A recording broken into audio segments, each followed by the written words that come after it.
Screen पर आपके एक तस्वीर दिखाई दे रही होगी। ये तस्वीर है मनीष रंजन की। मनीष रंजन 2020 में पटना आया था। इसने ऐसा क्या किया जिसके बाद इसकी करोड़ों की संपत्ति बन गई।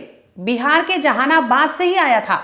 आपको बता दें कि बिहार के जहानाबाद से ही नीट की तैयारी करने वाली वो लड़की 5 जनवरी को शंभू गर्ल्स हॉस्टल पहुंची थी, जिसके बाद 6 जनवरी को उसके साथ कुछ ऐसा होता है, उसकी हालत गंभीर होती है और उसे अस्पताल ले जाया जाता है, प्रभात अस्पताल। वहां पर उसका इलाज चलता है। उसके बाद उसे मेदांता रेफर कर दिया जाता है, जिसके बाद उसकी मौत हो जाती है। ये खबर इतनी तूल पकड़ ली है कि लगातार वहां पर बवाल मचा हुआ है। बात यहां तक पहुंच गई कि शंभू गर्ल्स हॉस्टल छोड़ने के लिए जो लड़कियां हैं वो मजबूर हो गई। कैमरे पर वो हम बता नहीं सकते, लेकिन उनका जो बयान है वो सामने आता है, जिसमें उन्होंने तरह तरह के एलिगेशंस लगाए हैं। इसी कड़ी में एक जाने माने एडवोकेट जो है कौशलेंद्र, उन्होंने एक गंभीर आरोप लगाया है, जिसमें उन्होंने बताया है कि 50% लड़कियां बंगाल से लाकर शंभू गर्ल्स हॉस्टल यानी पटना के उसी गर्ल्स हॉस्टल में रखी गई थी जहां पर नीट की तैयारी कर रही उस 17 साल की लड़की की मौत हुई थी।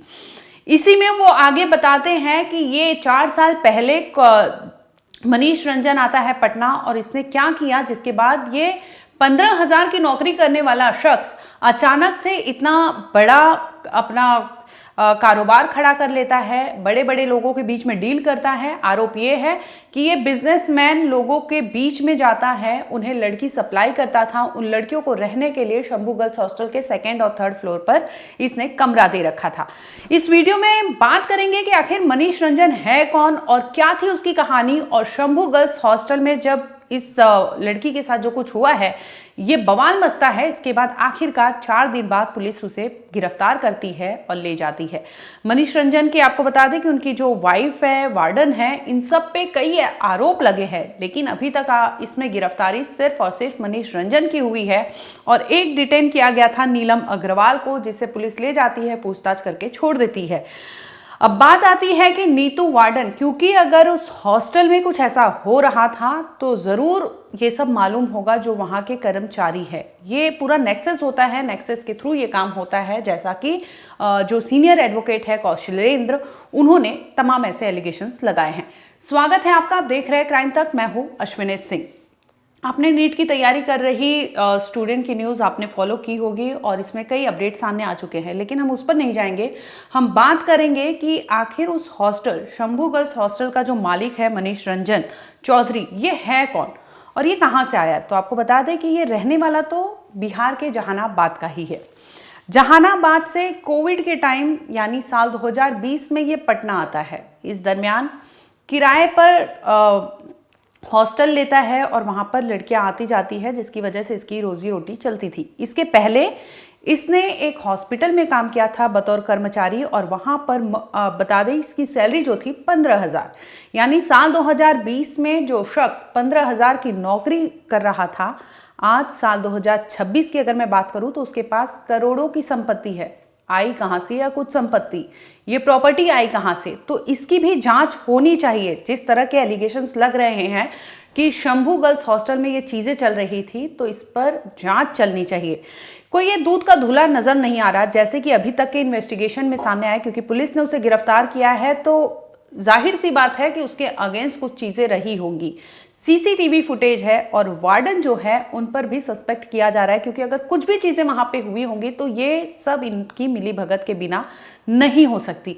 आपको बता दें कि शंभू गर्ल्स हॉस्टल की रहने वाली एक लड़की जो है वो हम आपको बाइट सुनवा नहीं सकते, लेकिन उसने साफ साफ आरोप लगाया है कि जो संचालिका है उनके भाई पर उसने ये कहा कि वो वहां पर गलत काम करता था, लड़कियों को मजबूर करता था, वो जबरदस्ती करता था। इस तरह के कई लड़कियां आरोप लगा चुकी है। और शंभू गर्ल्स हॉस्टल का जो मालिक था वो मनीष रंजन चौधरी ही है और 15 जनवरी को इसको आखिरकार पटना पुलिस गिरफ्तार करती है। लेकिन जांच का विषय ये है कि 4-5 सालों में इसने इतनी प्रॉपर्टी बनाई तो बनाई कैसे। तमाम बिजनेस क्लास के जो लोग होते हैं उनके बीच में इसका उठना बैठना था। और कोविड के टाइम बात ये थी कि ये ऑक्सीजन जो लग रही थी उसकी भी सप्लाई करता था, उस चेन में भी था ये। तो आखिर इस तरह की जो चीज़ें थी, जब पुलिस इससे पूछताछ करने पहुंचती है तो बताता है कि वो तो उस वक्त वहाँ नहीं था, वो देहरादून में था, क्योंकि इसकी पीजी किराए पर चलती है तो ये वहाँ पर था नहीं मौजूद।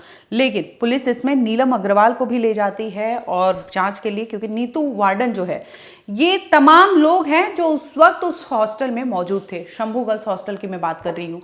तो क्या ऐसे में उस कमरे में, उस हॉस्टल के उस कमरे में जहां पर वो लड़की थी, जहां पर ये कहा गया कि स्लीपिंग पिल्स मिले हैं, तो डीवीआर की बात हो रही है कि सीसीटीवी के डीवीआर हम फैमिली को देने को तैयार है। बता दें कि जो एसएसपी है कार्तिकेय शर्मा जी, उन्होंने कहा कि अगर फैमिली एग्री करती है तो हम तमाम सबूत दिखा देंगे। आपको बता दें कि साफ तौर पर पुलिस ने इस केस में, जब शुरुआती जांच होती है, शुरुआत में फैमिली और पीड़ित पक्ष के जो लोग हैं वो कहते हैं कि उनकी लड़की के साथ शंभू गर्ल्स हॉस्टल में कुछ गलत हुआ है और इसके बाद उसकी हालत बिगड़ी, जिसके बाद उसे एक प्राइवेट हॉस्पिटल में ले जाया गया, जहां पर डॉक्टर सतीश का नाम सामने आता है कि वो भी मिला हुआ है, एसएचओ साहिबा का नाम सामने आता है कि ये ठीक तौर पे इन्होंने काम नहीं किया और परिवार का आरोप था कि इन्होंने पैसे रुपए देने की बात भी कही थी। इसके अलग अगर मैं पोस्टमार्टम रिपोर्ट की बात करूं तो पोस्टमार्टम रिपोर्ट आपने देखा होगा जिसमें साफ तौर पर कहा गया है कि लड़की के साथ सेक्सुअल असॉल्ट जैसी चीजें हो सकती है, वो नकारा नहीं जा सकता।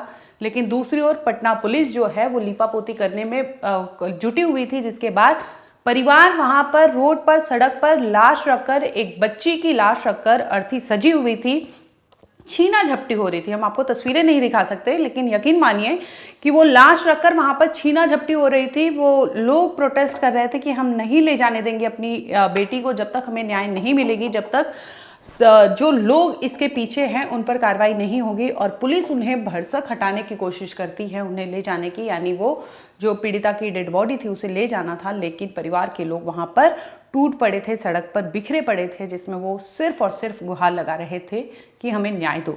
यहाँ तक कि पीड़िता की जो फ्रेंड है, जो सर्कल है, ग्रुप के लोग हैं, वो भी वहां पर जुटे हुए थे और वो कह रहे थे तमाम लोग कि उसके साथ गलत हुआ है, कार्रवाई होनी चाहिए। लेकिन पुलिस के कानों पर जू तक नहीं रेंगती कि आखिर हुआ क्या है। और जब ये मामला तूल पकड़ता है तब पुलिस सामने आती है और इस तरह की कार्रवाई होती है। आपको बता दें कि हम बात तो मनीष रंजन पर कर रहे हैं, जिसको लेकर कई आरोप लगे हैं कि वो बंगाल से लड़कियां लाता है और वहां पर सप्लाई करता है लोगों के बीच में, यानी वहां पर प्रोस्टिट्यूशन जैसे धंधे की बात हो रही है कि वहां पर चल रहा था इलीगल वे से। और ये साफ तौर पर वकील ने आरोप लगाए हैं और कहना यही था कि वहां पर अगर इस तरह के लोग रहते थे, कोई खराबी तो है नहीं कि इस तरह का अगर बिजनेस हो, लेकिन वो लीगल वे से होना चाहिए, ना कि वहां पर जब पढ़ने लिखने वाली बच्चियां हैं, पढ़ने लिखने वाले लोग हैं, तो ऐसे में आना जाना या फिर कोई भी लोग होगा तो उनकी नजर पड़ेगी। और एक गर्ल्स हॉस्टल में ये सब चीजें होती है तो यकीनन सोचने पर मजबूर कर देता है कि वहाँ के लोग या फिर कानून व्यवस्था, अगर लड़कियां बोल रही हैं कि उनके साथ चीज़ें ऐसी हो रही हैं तो आप उस पर कार्रवाई करेंगे, बजाय इसके कि फैमिली को समझाने की कोशिश करते हैं कि आपकी बच्ची के साथ कुछ हुआ नहीं है, गलत काम नहीं हुआ है। क्योंकि प्रभात हॉस्पिटल के जो डॉक्टर हैं उन्होंने ये बताया है कि शुरुआती में ऐसा लग नहीं रहा है कि इसके साथ कुछ हुआ है, लेकिन जैसे ही पीएम रिपोर्ट वायरल होती है, सामने आती है, तो पुलिस के हाथ पांव फूलने लगते हैं कि आखिर उन्होंने जो बयान दिया है अब उसका तो उन्हें लीपापोती करनी थी, जिसके बाद बयान पे बयान सामने आ रहे हैं। लेकिन आपको बता दें कि इस केस को लेकर शंभू गर्ल्स हॉस्टल जो है वो लगातार सवालों के घेरे में है कि आखिर मनीष रंजन कर क्या रहा था। और आप सोचिए कि एक 15,000 की नौकरी करने वाला शख्स 4-5 सालों में अकूत संपत्ति बना लेता है, तो सवालों के घेरे में तो मनीष रंजन है ही और उसकी गिरफ्तारी हुई है। अब आगे आने वाले समय में पता चलेगा कि आखिर वो क्या करता था, किस वे से उसके नेक्सस थे, क्या सच में वो वहां पर रहकर लड़कियों की सप्लाई करता था और इसी कड़ी में उस लड़की वहां पर विक्टिम बन गई है जिसके साथ इस तरह से गलत कांड हुआ।